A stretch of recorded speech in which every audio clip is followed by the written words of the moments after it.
Assalamualaikum warahmatullahi wabarakatuh. Perkenalkan, nama saya Paramita Andini dengan NIM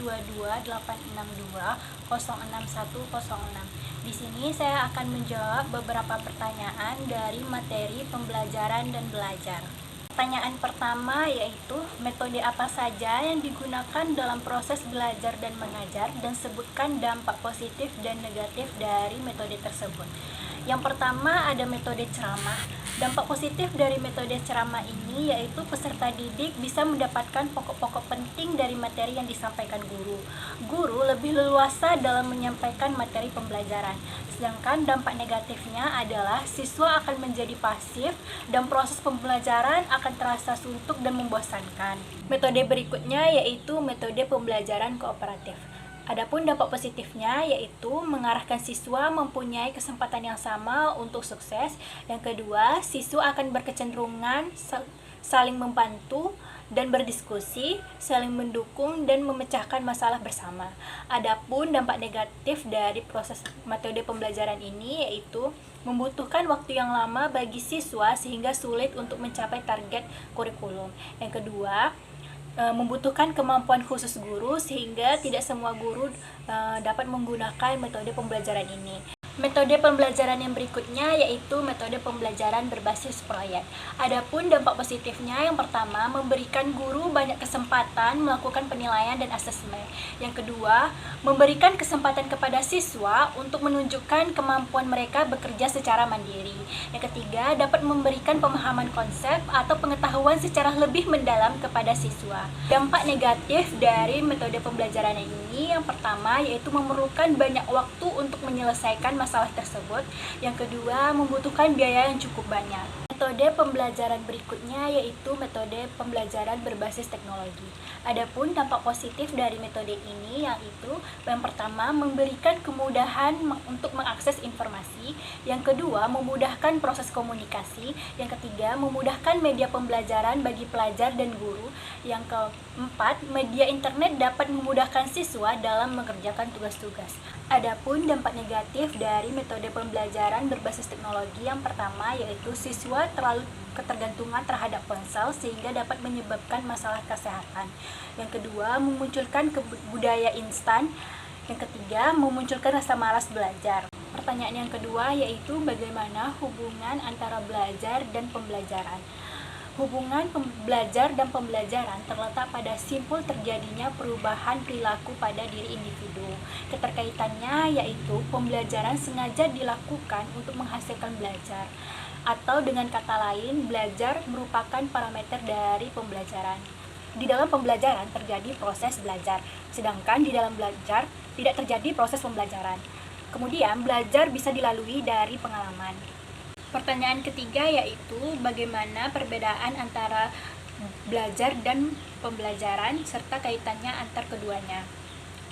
Perbedaan belajar dan pembelajaran adalah belajar akan berhasil jika siswa secara aktif dalam melakukan proses belajar dengan berinteraksi dengan sumber belajar. Pembelajaran adalah interaksi antara guru dan siswa yang di dalamnya terdapat sumber belajar menjadi lingkungan belajarnya. Adapun pelajar adalah proses perubahan tingkah laku individu untuk meningkatkan pemahaman, keterampilan, pola pikir, serta proses perubahan menjadi lebih baik. Di dalam belajar itu tidak memiliki interaksi, sedangkan dalam pembelajaran memiliki interaksi antara guru dan siswa. Di dalam pembelajaran terjadi proses belajar, sedangkan di dalam belajar itu tidak terjadi proses pembelajaran.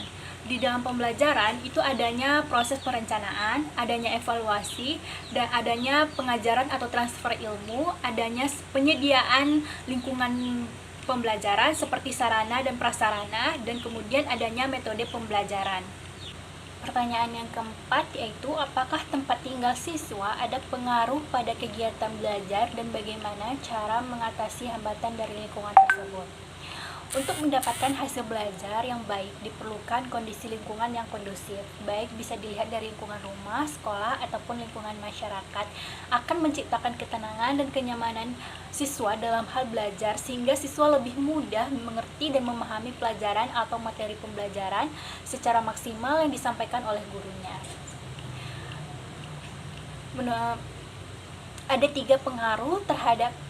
tiga pengaruh lingkungan terhadap hasil belajar siswa. Yang pertama yaitu ada pengaruh lingkungan keluarga, pengaruh lingkungan sekolah, dan pengaruh lingkungan masyarakat. Lingkungan keluarga merupakan lingkungan pertama yang diraih oleh peserta didik. Orang tua tidak hanya berperan sebagai pendidik, pemelihara, pengasuh, pembimbing, maupun guru, akan tetapi orang tua menjadi contoh terdekat bagi anak-anaknya. Tanpa disadari, anak akan menirukan segala perbuatan yang dilakukan oleh orang tuanya. Perkembangan belajar anak perlu diperhatikan oleh orang tua karena hubungan orang tua dengan anak sangatlah berpengaruh dalam kemajuan belajar anak. Dan juga diharapkan kepada orang tua untuk dapat memberikan proses pembelajaran juga kepada anak agar anak tersebut tidak terpengaruh oleh lingkungan sekitar yang kurang baik. Lingkungan kedua yaitu lingkungan sekolah yang menjadi peran penting dalam meningkatkan hasil belajar siswa. Di sini anak membutuhkan wadah untuk mengembangkan potensi dirinya. Dengan adanya sekolah akan memperluas pengetahuan dan keterampilan siswa. Lingkungan yang ketiga adalah masyarakat. Lingkungan masyarakat merupakan lapangan pendidikan yang luas dan meluas, yaitu hubungan antara dua orang tua atau lebih yang tak terbatas di dalam lingkungan. Di dalam lingkungan masyarakat perlu adanya pendidikan dasar yang bertujuan untuk mengembangkan sikap dan kemampuan serta memberikan pengetahuan dan keterampilan dasar yang diperlukan untuk hidup. Bagaimana cara mengatasi hambatan dari lingkungan sekitarnya? Yang pertama, dari lingkungan keluarga, orang tua diharapkan dapat lebih memperhatikan perkembangan peserta didik tersebut. Dapat juga membantu peserta didik dalam proses belajar. Dari lingkungan sekolah, guru diharapkan dapat menggunakan metode-metode pembelajaran yang lebih menarik dan mudah untuk dipahami oleh siswa tersebut. Dan juga diharapkan guru dapat lebih memahami permasalahan-permasalahan yang terjadi dari siswa, sehingga diharapkan siswa tersebut memiliki motivasi untuk belajar. Pertanyaan yang kelima, jelaskan hal apa saja yang harus dilakukan agar pembelajaran dapat berjalan baik dan benar. Ada beberapa cara agar proses pembelajaran tersebut efisien dan efektif. Yang pertama, guru harus konsisten terhadap waktu pembelajaran. Yang kedua, berikanlah materi pelajaran yang sesuai dengan silabus dan RPP. Yang ketiga, pemilihan metode pembelajaran yang menyenangkan agar tidak terjadi proses pembelajaran yang membosankan. Yang keempat, gunakanlah sumber belajar, bisa berupa buku atau alat peraga. Itulah tadi beberapa jawaban dari pertanyaan tentang materi pembelajaran dan belajar. Lebih dan kurang mohon maaf. Assalamualaikum warahmatullahi wabarakatuh.